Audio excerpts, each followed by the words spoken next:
Or do you think that's something that could easily be done, him playing every day in AAA? It probably could be easily done every day in AAA. I don't know what they're showcasing him for, because I personally wouldn't give him up for Ted Lilly straight up.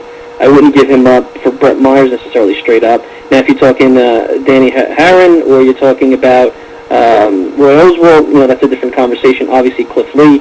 I don't think those two pitchers, Lilly and Myers, although I would like them on the team for different reasons, they, to me, should not cost at the level of a Josh Tolley. Last year, Gerard Washburn got traded for a couple of minor league pitchers, Luke French, and I can't remember the name of the other kid.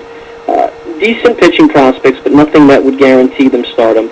That, to me, is the market. I wouldn't give up a major league talent and I look at Myers and Lilly in the same vein as I would for Washburn last year. That, to me, is the market. Now, whether Houston plays ball or Chicago plays ball is a whole other story. I would trade Tolley only for something of top-notch value return because of his position and because it's so difficult to find a catcher that can hit like he does. I mean, 300 hitter, not much pop, but a 300 hitter that I think could be like a Darren Fletcher type player.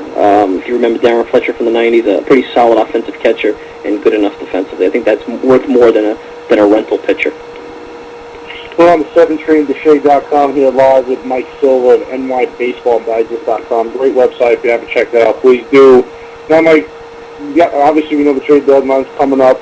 If the Mets do stand pat, keep what they have, is it enough for them to get them even a wild card? Do they need, me and Steve were talking about, having that front eighth line pitcher like an Oswald, even Herron, would be more than enough to not just get them to a wild card, probably contend for the division, but, we'll see how this road trip finishes first. But do they need that kind of front line pitcher to even think about making even a wild card, or is what they have enough?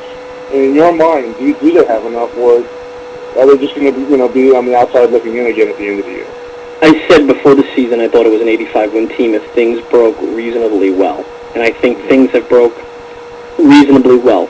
You could argue that maybe they've underachieved in some because you go back to those 10 walk-off losses, and the manager could be pointed to in a lot of those games. Do I think they have enough as currently constituted?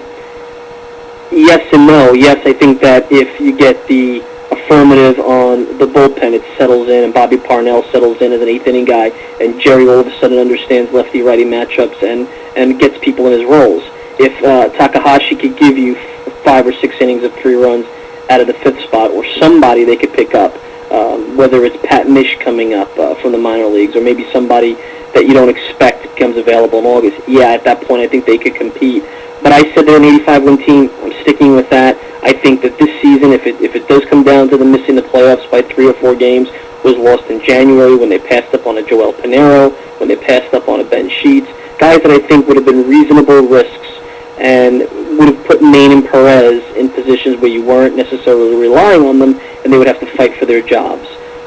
I question how Maine and Perez come to spring training throwing 85 to 88 miles an hour, and that wasn't something that they were aware of back in January.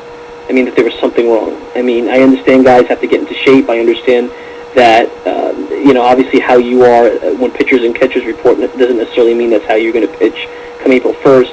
But there had to be some inkling that these two guys were not healthy. And anyone in that organization who thought either of those guys could compete and win and be successful major league pitchers at that velocity, that guy should be fired. And if that's Dan Warthen, I don't know who it is, but that guy should be fired. And I think when it comes down to it, I think there is enough here, but I don't think they have the manager to get it done. And I think that they're not willing to go out and make up for some of the deficiencies on the trade market by trading prospects. And quite simply, I think that this season was lost back in January. It's kind of like a 50-50. I don't want to say no, they can't go out and they can't win because there's a bunch of flawed teams in front of them, and they've shown that they can compete with these guys. They again, 10 losses in their final at-bat. You win half of those, this is a completely different conversation right now. They're talking about competing in the NL East with the Braves. So that tells you that they're in the game, they're in the conversation. But I'll stick with my saying, if they don't get the lefty out of the bullpen or another bullpen arm, if they don't get the extra starter, they're an 85-win team, and I don't think that's going to be enough to make the playoffs. Big talked in the blog world this week with the whole Jose Reyes thing. What are your thoughts on how the Mets handled the most recent injury to their shortstop? It was a panic move. Oblique surgery. When I heard it was an oblique, I already said, well, that's not a good injury. That takes a couple of weeks to vet itself out. And it's been a couple of weeks. I think he's going to come back tomorrow. He's feeling better. It's been about 2 weeks or so since he first reported having it in San Juan. I understand that Jose wants to play through pain. He doesn't want to be considered soft. I understand that Jerry knows his lineup really isn't the same without Jose in it. But on the same hand, if they had handled it at that time, disabled him at that time, and then let him rest, I have a feeling he'd be playing these 4 games in San Francisco, and it wouldn't be an issue. I think they let the All-Star game dictate what they're doing. I think they let their concerns about winning in the short term cloud their judgment, and I think Jerry Manuel, again, just like he was with Henry Mejia, is the driving force behind it. But more abhorrent is Omar Minaya allowing his field manager to push for these kind of things. And I don't have proof of that, just me speculating, but I really think Jerry should be responsible enough to say, hey, you're not playing unless you can play 100%. And David Wright actually was the most sensible one out of everybody who finally said that Saturday afternoon, hey, Jose, time out, get the trainer out here, there's something wrong. That to me, is an indictment on the manager, and more importantly, the general manager, who this is his team, should be having a little bit more of a pulse on things. Handled terribly, and they're fortunate that they're not going to lose him for a lot longer, because that's a tricky injury. Yeah, I agree. And you're right, like you said. I mean, I don't have the exact numbers with me, Mike. But again, we talked about the winning record, the Mets record with Reyes scoring a run, being in the lineup compared to what he's not. It was a huge turnaround, and right. He's very important to this team. Probably the most important player on the team when he is healthy. So now, talking about healthy players, Carlos Beltran made his first start back Thursday. What did you think about? What did you think? What did you see out of him? That. Were you concerned at all? Because, I remember in the first game, it looked like he was kind of holding back a little bit, obviously. I think that's normal, coming back from a major injury. Turned it up a little bit in the last 2 games, Is this a guy that you think, I'm not saying that he can help us down the stretch, because I think having him in the lineup, even if not 100%, is better than most players, but is he going to be a difference maker down the stretch? I know it's going to take time for him to get in baseball shape and get a rhythm down, but hopefully he can stay healthy. What do you think about that? What did you see out of him, when he first came back? Well, I agree. I think he's going to probably be between 80 and 90%. This is a serious injury. I personally think he's going to need microfracture surgery at some point to be comfortable in his life. I don't know when that's going to be, but obviously he's going to try to play it out the next year and a half till his contract year and see how much pain tolerance he can have. He looked okay to me in the outfield. I think he's such an intelligent player, a guy that could get beats on the ball, that I don't think he's going to look like a gimp out there.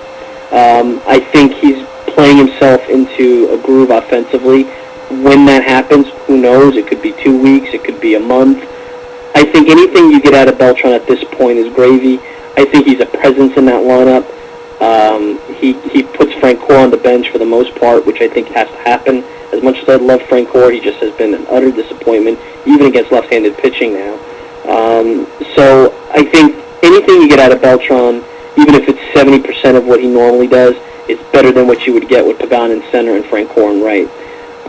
But I get concerned for next year, because if you count on him now, day in and day out to play, let's even scale our expectations back to 135 games, this is a serious injury. At any moment, this guy might blow out his knee or can't go anymore. I mean, there's only so much pain. He played probably too long last year with the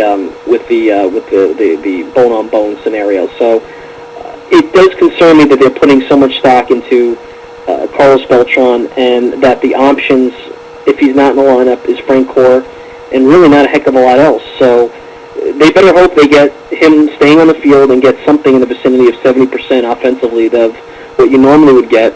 And unfortunately, he's in a key part of the lineup cleanup. And I wonder if maybe it would do some good for him to ease in and maybe bat, let's say, 6th, so the expectations are lower. I know that would be a bruise to Carlos's ego probably, but I think asking him to hit cleanup is a little bit much right now. I guess I can't complain too much about it, because Ike Davis was struggling up until the last couple of nights, but I think you're asking a lot of him right now, and I think it would